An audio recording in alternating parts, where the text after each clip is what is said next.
पावसाळ्याचे दिवस सुरू झाले असतानाही मूर्तिजापूर तालुक्यातील हिरपूर गावातील नाल्यांचे उपसन अद्याप झालेले नाही। परिणामी ठिकठिकाणी नाल्याचे घाणपाणी रस्त्यावरून वाहत असून त्यामध्ये दुर्गंधी, अस्वच्छता आणि रोगराईचे प्रमाण वाढण्याची भीती निर्माण झाली आहे। मुख्य रस्त्यावरून घाणपाणी वाहत असल्यामुळे गावातील लहान मुले, वृद्ध महिलांना रोजच्या हालचालीसाठी मोठा त्रास सहन करावा लागत आहे। गावातील शाळा, अंगणवाडी, देवस्थान परिसरात सुद्धा हीच अवस्था दिसून येत आहे। ग्रामस्थांनी अनेक वेळा तक्रारी करूनही ग्रामपंचायतीकडून कोणतीही कारवाई करण्यात आलेली नाही। विशेष म्हणजे ग्रामपंचायतीचे पदाधिकारी रोज या रस्त्यावरून ये जा करतात, पण त्यांच्या दुर्लक्षामुळे ग्रामस्थांच्या मनात रोष निर्माण झाला आहे।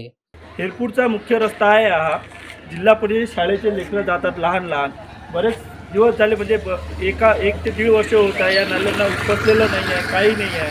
दुर्दशा म्हणजे पूर्ण झालेली आहे। रस्त्यांना पाणी वाहत आहे। मेन रस्ता असल्यामुळे शाळेच्या विद्यार्थ्यांना जाण्यासाठी त्रास होत आहे, पाण्यातून जावं लागते।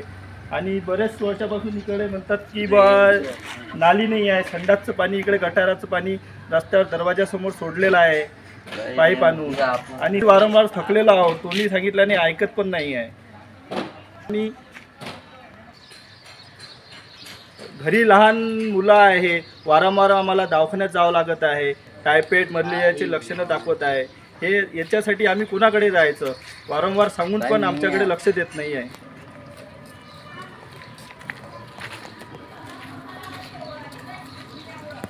क्लियर क्लियर पण टाळून द्या।